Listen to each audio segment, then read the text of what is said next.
o nosso conteúdo de hoje, né? Que a gente está falando aí sobre as fontes de energia e nós estamos falando sobre as fontes de energia renováveis, primeiramente, né? Eu vou fazer um extra com vocês aí a respeito de duas fontes de energia que não está no livro, tá? É um extra por conta própria mesmo, para que vocês conheçam. Uma delas a gente tem no Brasil, mas ela ainda está em desenvolvimento. Então, a gente não tem, por exemplo, um grande desenvolvimento nessa fonte de energia, porque nós estamos ainda estudando, né? Como que ela funciona e as suas potencialidades. A gente sabe que dá para usar no Brasil, mas a gente ainda está desenvolvendo a nossa tecnologia. Já existe, inclusive, uma usina em funcionamento em Recife, lá no Pernambuco, desse tipo de tecnologia. Eu estou falando sobre a maré motriz, a energia das ondas, né? Da variação da maré, que é uma fonte de energia super legal, zero poluentes, né? E que aproveita o vai e vem do mar, né? O balanço das ondas para gerar energia. Mas a gente ainda não, isso ainda não faz parte da nossa matriz energética, tá? A gente está estudando, está vendo as potencialidades de uso mas eu acho legal vocês conhecerem. E a outra, pessoal, é a energia geotérmica, tá? Que é a energia do interior da Terra. Também muito legal. Essa nós não temos no Brasil, mas está em estudo alguns lugares para a gente conseguir desenvolver esse uso, principalmente naqueles lugares que tem águas termais, sabe? Tipo Poços de Caldas, Santa Catarina, ali em Goiás. Mas essa a gente não tem, né, nem previsão para utilizar. Já a maré motriz, a gente já tem pesquisas avançadas para a gente fazer o uso dessa fonte energética. Muito legal. A maré motriz é muito 10, a geotérmica também, e aí a gente fecha as fontes renováveis, tá? Dá só uma olhada na maré motriz, depois eu quero que vocês conheçam a geotérmica. Essa aqui é a maré motriz, pessoal. Muito legal, tecnologia nacional, muito 10 mesmo.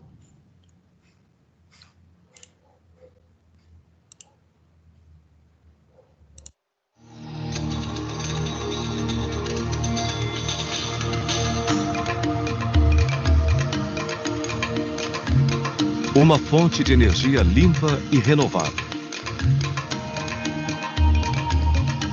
Um laboratório a céu aberto. Com uma tecnologia inédita.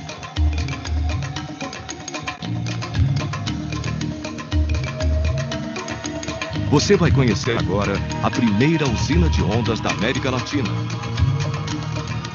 Um projeto inovador, desenvolvido pela COP, com financiamento da Tractebel Energia e apoio do governo do estado do Ceará, que coloca o Brasil no seleto grupo de países com conhecimento para extrair energia elétrica das ondas do mar. Fabricada com tecnologia 100% nacional, a usina de ondas brasileira é um projeto piloto. Está instalada no quebra-mar do Porto do Pecém, no litoral do Ceará, a 60 quilômetros da capital, Fortaleza. O projeto dos pesquisadores do Laboratório de Tecnologia Submarina da COP foi concebido em módulos, o que permite a ampliação da capacidade da usina. Funciona assim. Cada módulo é formado por um flutuador de 10 metros de diâmetro, um braço mecânico de 22 metros de comprimento e uma bomba conectada a um circuito fechado de água doce. À medida que as ondas passam, os flutuadores sobem, descem e movimentam o braço mecânico. O movimento alternado aciona a bomba hidráulica, que por meio de um circuito fechado, injeta água doce armazenada em um sistema de alta pressão, formado por um acumulador hidropneumático e uma câmara hiperbárica. Esse conjunto libera um jato equivalente a uma coluna d'água de 400 metros de altura, similar à das grandes hidrelétricas. O jato d'água pressurizado faz girar a turbina que aciona o gerador e produz energia elétrica. A usina de ondas do Pecém nasce com a missão de superar o grande desafio de empresas e institutos de pesquisa do mundo inteiro que hoje buscam converter a energia das ondas em energia elétrica, reduzir custos e garantir a competitividade comercial desta nova fonte renovável e não poluente que tem como reservatório o próprio mar. Copi e Tractebel Energia, trabalhando para antecipar o futuro.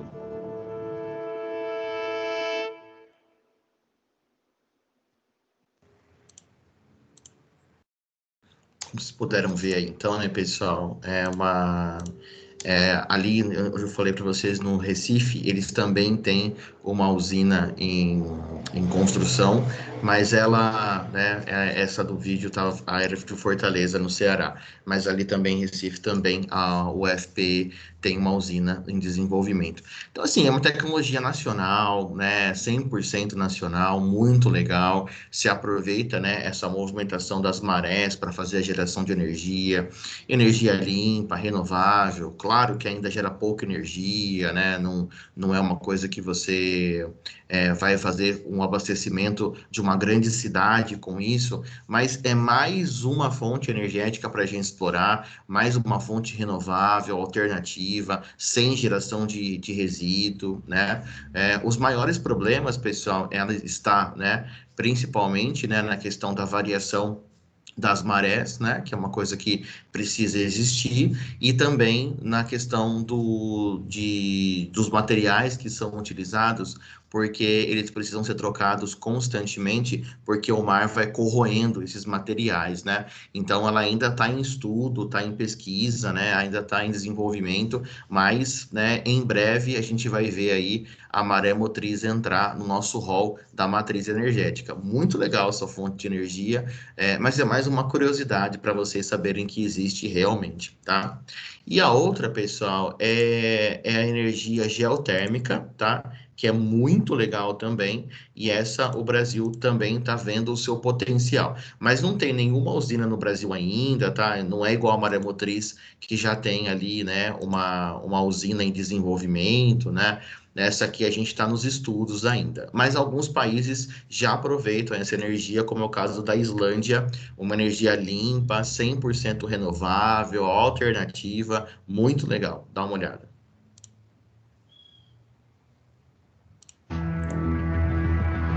Escondido bem debaixo da superfície do planeta fica o manto.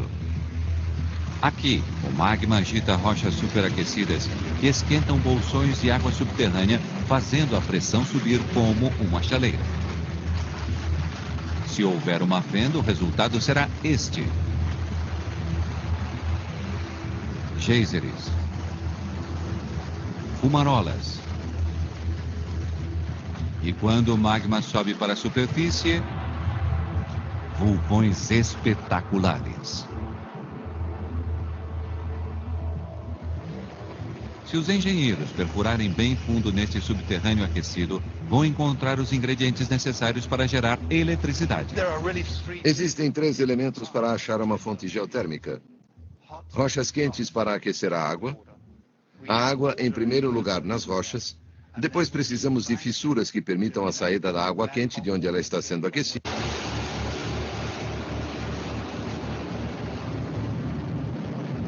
Uma torrente de vapor capaz de virar uma turbina e gerar eletricidade no que antes seria uma usina elétrica tradicional.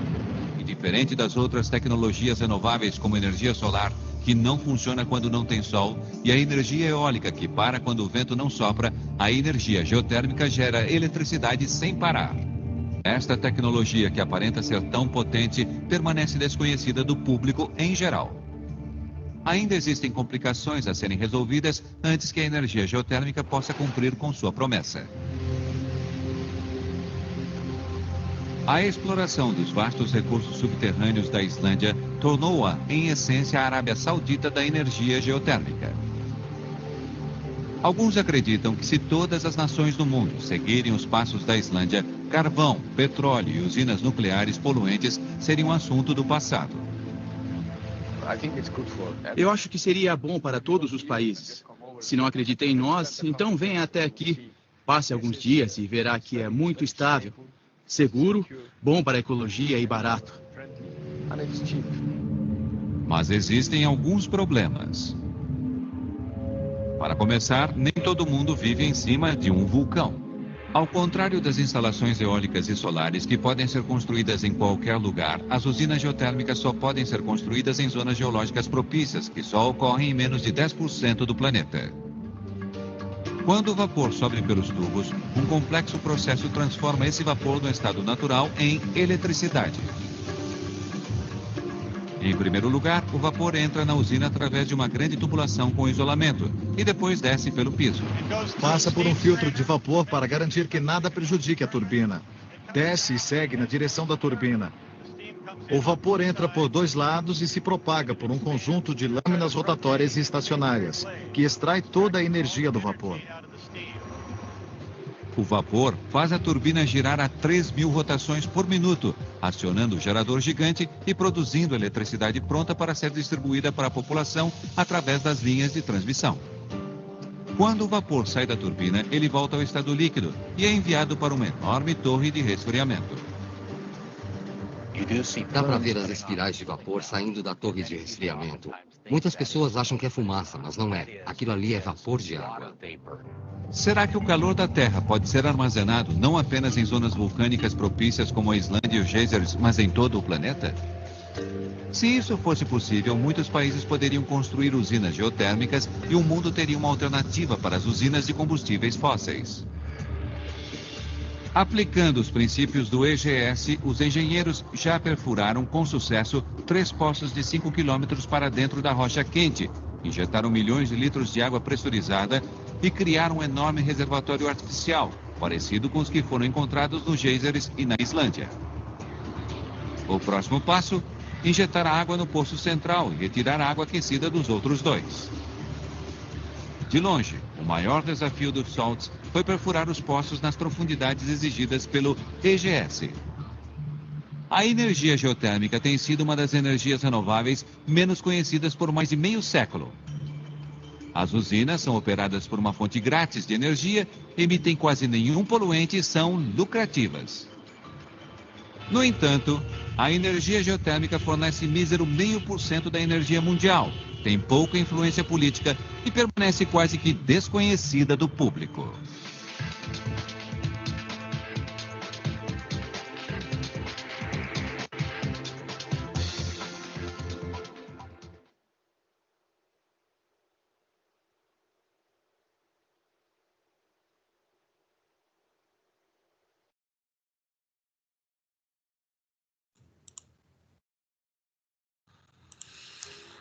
Bom, então como vocês viram, né, pessoal, a geotérmica, ela é muito legal, né? Eu acho super interessante essa fonte de energia.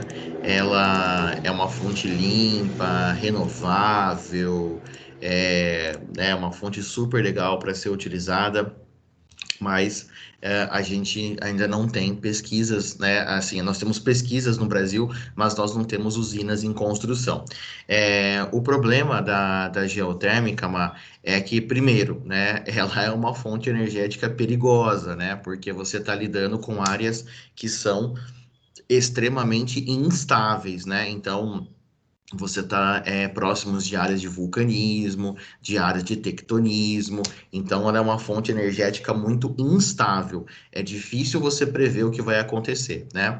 Além disso, para aquecer, né, a água, para você, porque na verdade isso é uma termoelétrica no final das contas, né? Eles usam o calor do centro da Terra para poder esquentar a água passa por uma turbina e gera energia, né?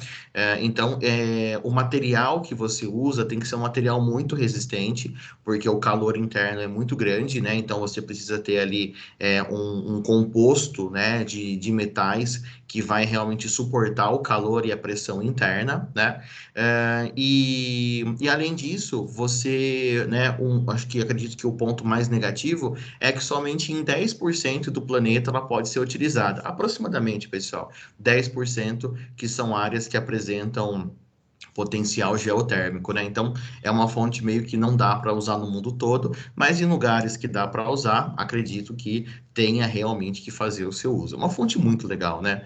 É uma fonte limpa, renovável, né? Usa o calor da terra. Nossa, eu acho muito interessante essa fonte geotérmica, né? No Brasil, o lugar que está mais próximo de desenvolver uma usina é em Santa Catarina. Ali a UFSC, que é Federal de Santa Catarina, eles têm um projeto no interior de Santa Catarina, numa região de águas termais. Ali tem pesquisas bem interessantes sobre a energia geotérmica. Mas, assim, nada comparado com a Islândia, entendeu? Nada comparado com aquela usina gigante que vocês viram e tal. E, no final, só espelha vapor d'água, né? Então, muito, muito legal esse tipo de energia. Bom, a geotérmica e a maré motriz, pessoal, é mais curiosidade, beleza? É mais curiosidade mesmo, não é nada que vocês tenham que ficar muito preocupados, seja para avaliação, seja para vestibular. Eu só queria que vocês conhecessem, porque vai que de repente, né, cai alguma coisa sobre isso, né? Então, não queria que faltasse nada para vocês, tá bom? Bom, agora, voltando para o nosso livro, pessoal, que é voltando para o conteúdo real, vamos assim dizer, né? A gente vai falar um pouquinho agora sobre as fontes energéticas não renováveis que a gente tem aqui no Brasil, tá? Não renováveis.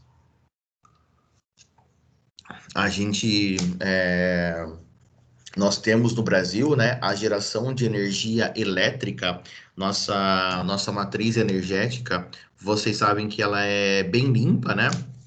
Ela é uma matriz energética, uma geração de energia elétrica bem interessante, tá?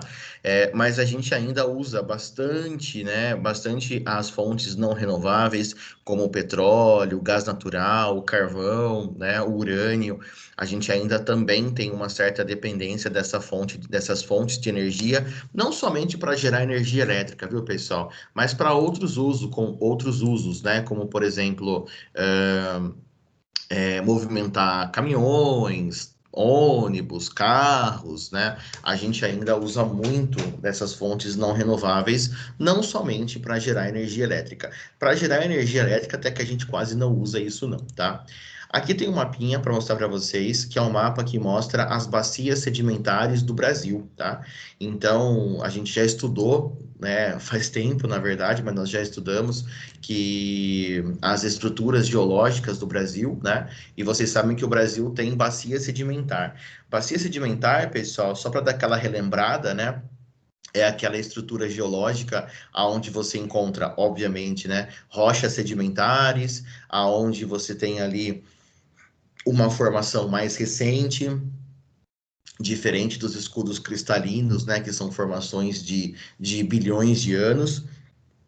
E lembrar também que é justamente nas rochas sedimentares que a gente encontra ali petróleo, que a gente encontra carvão, né, o gás natural, são nas rochas sedimentares que a gente encontra esse tipo de combustível fóssil, tá? Vamos lembrar o nome, né? Combustível fóssil é o nome aí que a gente usa quando a gente fala sobre as fontes energéticas que são gerados, né, a partir, né, do carbono e que são fontes de milhões de anos, né? Carvão, petróleo, carvão mineral, né? Petróleo, gás natural são combustíveis fósseis, né? Porque eles demoraram milhões e milhões de anos para se formar. No caso do urânio, pessoal, que também é uma fonte não renovável, ela está, né, no escudo cristalino, mas eu falo sobre isso depois. Então, aonde que você encontra petróleo, né? Você encontra petróleo, carvão, gás em bacia sedimentar. E eu acredito que vocês já tenham a noção de que no caso do Brasil, por exemplo, as nossas maiores reservas de petróleo, elas não estão, né, em terra, elas estão no mar, né, as nossas maiores reservas de petróleo, e por isso a gente tem ali na Petrobras, uma das maiores empresas petroleiras do mundo, que sabe perfurar petróleo em grandes profundidades, né? Então, só para relembrar vocês. Vamos dar uma olhada nesse gráfico. Esse gráfico mostra para a gente derivados do petróleo após o refino, né? Então, depois que você refinou o petróleo, como que você usa esse petróleo, né?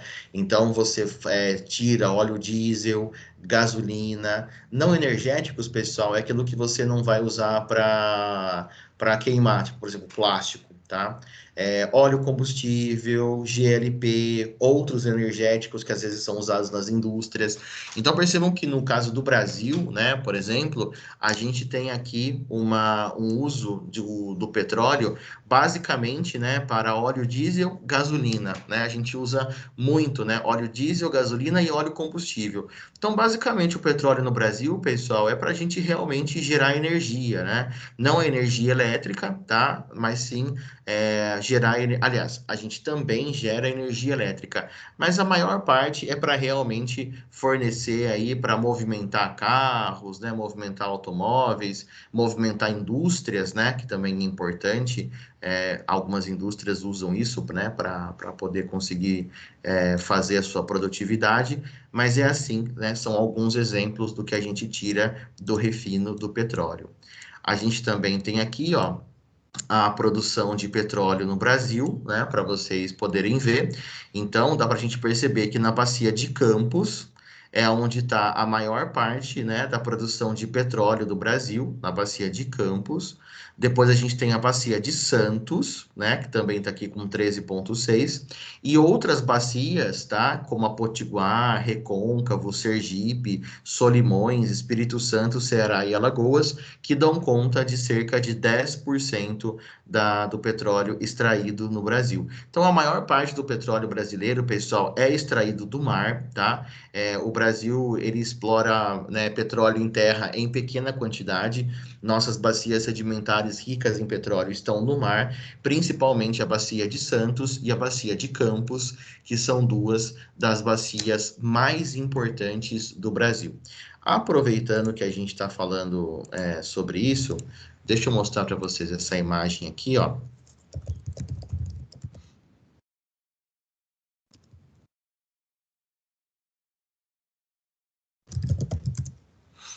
Deixa eu abrir aqui para mostrar para vocês.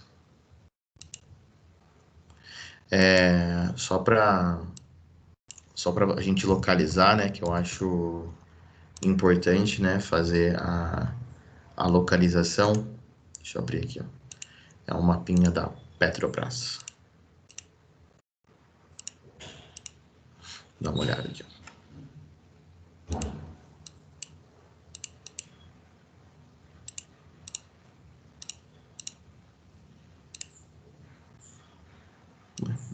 Não era esse aqui. Você não tá abrindo o mapa.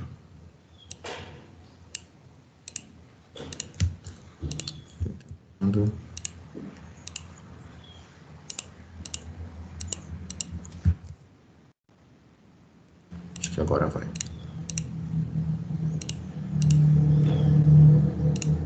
Beleza. Então, pessoal, aqui estão as bacias produtoras do Brasil, tá? As bacias marítimas e terrestres. Então, tá aqui, por exemplo, a bacia dos Solimões, né, que fica na região norte. Temos também aqui a bacia, né, Tucano, Recôncavo, que ficam em terra. Bom, a bacia de Santos já leva esse nome, obviamente, né, porque ela fica aqui no litoral de São Paulo, próxima à cidade de Santos. Mas é claro que a bacia de Santos não é somente a cidade de Santos, tá? Na verdade, pessoal, a bacia de Santos, ela vai aqui, ó, do Rio de Janeiro até Santa Catarina. Dentro desse espaço, a gente tem a bacia de Santos, tá? É claro que ela é fragmentada, não é uma coisa só, tá? E nós temos aqui onde a gente mais gera, onde a gente mais extrai petróleo do Brasil, né? Que é a bacia de Campos, que fica entre o Rio de Janeiro e o Espírito Santo. Aqui tem outras, né? Outras regiões, outras bacias também que a gente tira petróleo, como do próprio Espírito Santo, né? Aqui Jequitinhonha, Almada, Camamu, Sergipe Alagoas, a própria Potiguar. Mas assim, o que realmente, né, chama atenção é a bacia de Campos e a bacia de Santos, que são as duas maiores produtoras do Brasil, tá? E ambas ficam no litoral, entre os litorais aqui do Rio de Janeiro até Santa Catarina, mas é mais o litoral de São Paulo e o litoral do Rio de Janeiro, aonde você extrai mais petróleo aqui no Brasil, tá? Então, só para vocês acompanharem aí esse mapinha. Bom, aí a gente também aqui tem a produção de petróleo por estados no Brasil, né? Então, como vocês podem ver, o estado do Rio de Janeiro é o estado que mais extrai petróleo do Brasil. cerca de 70% do petróleo brasileiro vem do Rio de Janeiro, né? Em segundo lugar, o Espírito Santo, com quase 16%, e aí vem os demais estados, somando aí 15,7%, onde São Paulo entra com 7,1%, tá? Então, muito petróleo tirado da bacia de Santos, por exemplo, pessoal, é tirado ali no Rio de Janeiro, né? E isso faz com que a gente, né, apesar da bacia ser a bacia de Santos, seja a extração do Rio de Janeiro, tá? Bom, então, vocês puderam ver aí vários gráficos, né, que são muito interessantes em relação à exploração de petróleo no Brasil. São gráficos que mostram que essa fonte energética, ela ainda é importante, né, para o nosso país, não tem como não falar que ela é importante. E aí, se a gente está falando de petróleo, a gente tem que falar sobre o pré-sal, né, pessoal? Isso é obrigatório comentar com vocês, né? Então, para quem não está, assim, ambientado, né, o pré-sal, ele é uma grande reserva de petróleo que foi descoberta aí no litoral do Brasil. O nome pré-sal, né, o termo pré-sal, a gente utiliza para explicar exatamente aonde ele está. Ele está abaixo da camada de sal, né? Então, ele está abaixo da camada de sal. Olha só para vocês verem aqui a imagem. Então, essa aqui é a camada oceânica, né? Aí você tem a chamada camada pós-sal, que seria tipo o fundo do oceano, né? A camada de sal, que forma ali o subsolo oceânico. E aí você tem o chamado pré-sal, que seria antes do sal, né? Então, se a gente fosse observar de baixo para cima, você tem aqui o pré-sal, a camada de sal, o pós-sal e o oceano. Então, assim, de baixo para cima, né, a gente vai ter aí o mais profundo que a gente chega para explorar petróleo. É o pré-sal, a camada de sal, o pós-sal, que é o fundo oceânico, e o oceano por si só. Então, o Brasil, pessoal, descobriu grandes reservas de petróleo nessa camada chamada pré-sal, tá? Que é uma camada que pode chegar a mais de 5.000 metros de profundidade, tá certo? E nós encontramos uma quantidade muito grande de petróleo, uma quantidade muito significativa de petróleo, tá? E que a gente com certeza tem aí essa grande reserva para ser explorado.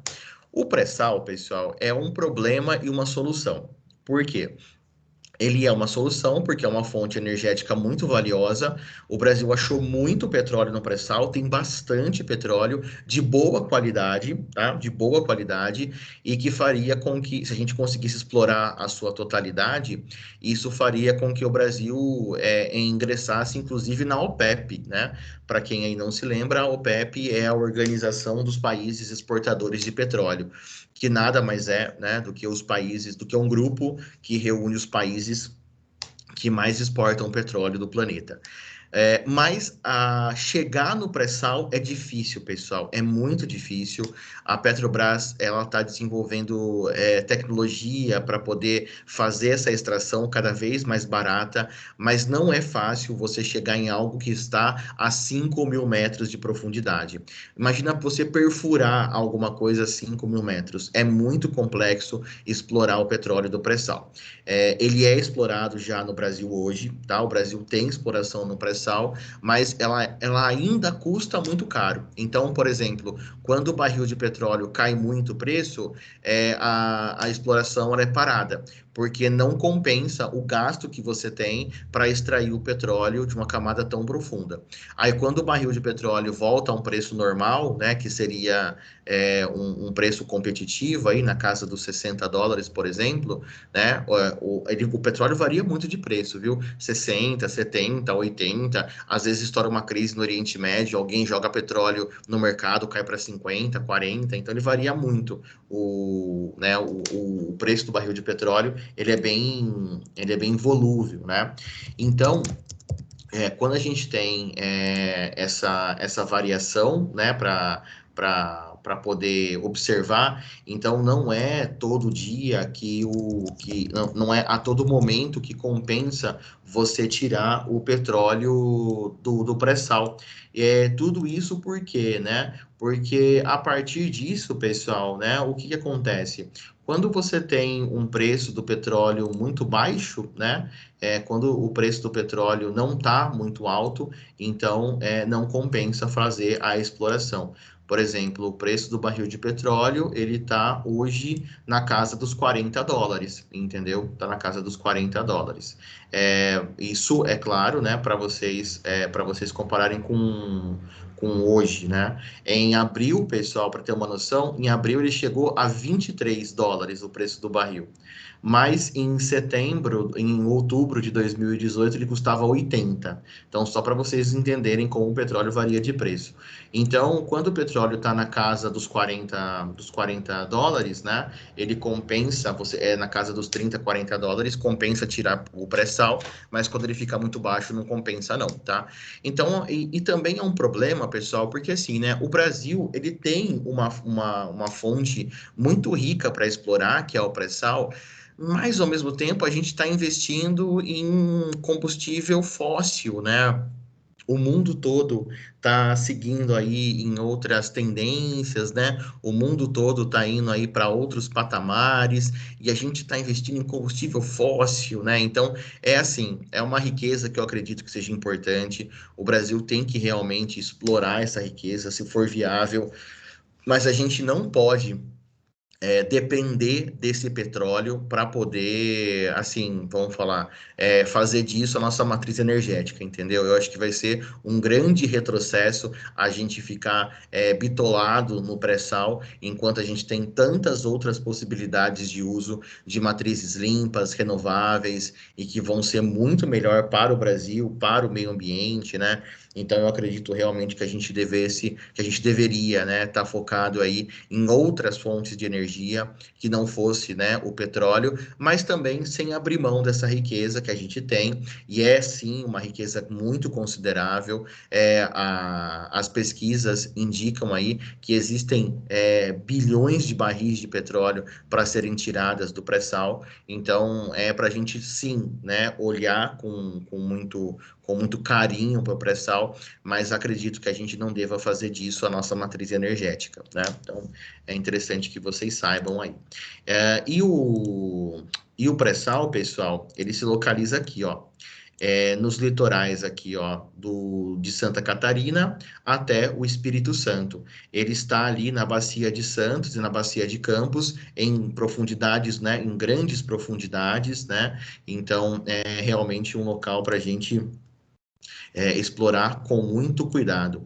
Aqui no campo de Tupi, que é esse campo que está aqui, ó, para vocês verem, é de 5 a 8 bilhões de barris de petróleo e gás, que existe a estimativa de que exista aqui dentro. E no campo de Iara, existem a estimativa de 3 a 4 bilhões de barris de petróleo e gás. Então, vocês imaginam, né? Só em 2 campos aqui, a estimativa é de quase 12 bilhões de barris de petróleo e gás. É muita coisa, pessoal, é muita coisa. Não dá para a gente desperdiçar, né? Isso também, mas como eu disse, né? Não vamos aí, em hipótese alguma, fazer a dependência disso da nossa matriz energética. Então, aqui na Bacia de Campos, né, do litoral de Santa Catarina, ao litoral do Espírito Santo, pegando aqui também um pedacinho da Bacia do Espírito Santo, mas se concentrando mais na Bacia de Campos, né, e na Bacia de Santos, a gente encontra aqui o pré-sal, né? O pré-sal em si, ele fica aqui da linha de Vitória, né, dessa linha aqui de Vitória, até aqui, né, o litoral de Santa Catarina, né? E aqui a gente tem a Bacia do Espírito Santo, né? Mas ela já tem ali uma outra formação. Então, aqui é onde está o pré-sal, propriamente dito, tá? E vamos ver aí, né, nos próximos anos, quais serão as atitudes que vão ser tomadas, uma vez que já houve uma puta briga, pessoal, acho que vocês não vão nem lembrar, mas já teve brigas muito fortes em relação ao pré-sal, sobre o que ia fazer com o dinheiro do pré-sal, né? Olha, ó, os caras contando com o ovo no cu da galinha, né? porque como que vai usar o pré-sal, vai ficar quanto para a cidade, quanto para o estado, quanto para o governo, e aí, né, então eles estavam, né, já vendo como que ia gastar o dinheiro de uma coisa que não estava nem sendo explorada. E aí tinha um projeto de lei que falava que a grana do pré-sal só poderia ir para a educação e para a saúde, né? Era só aí que o pré-sal seria utilizado. Interessante, né? Era interessante essa proposta de lei, mas aí os estados começaram a abrir o bico, querendo também pegar uma parte, usar em outra coisa, em outras coisas, e por fim a gente está vendo a exploração do pré-sal, e ele é mais um na fila do pão que vai ser explorado no Brasil, né? Esse projeto que falava que o dinheiro deveria ir para a educação e para a saúde era super interessante. Mas é claro, né, pessoal, projetos bons e interessantes não estão em pauta no Brasil, infelizmente, né? Bom, eu ainda não acabei o petróleo com vocês, tá? Eu ainda vou falar depois sobre os pontos positivos e pontos negativos, né? Eu quero continuar a falar um pouquinho mais sobre o petróleo na próxima aula, mas eu já apresentei um geralzão sobre ele, falei sobre o pré-sal, que é muito importante. Aí na próxima aula, pessoal, a gente fecha petróleo, carvão mineral e gás. E aí eu deixo uma última aula para energia nuclear, que essa é super legal, e tem uma aula inteira para a gente conversar sobre isso. Beleza? Tranquilo? E aí, pessoal, fala para mim, até esse ponto da aula, alguma dúvida? Querem perguntar alguma coisa?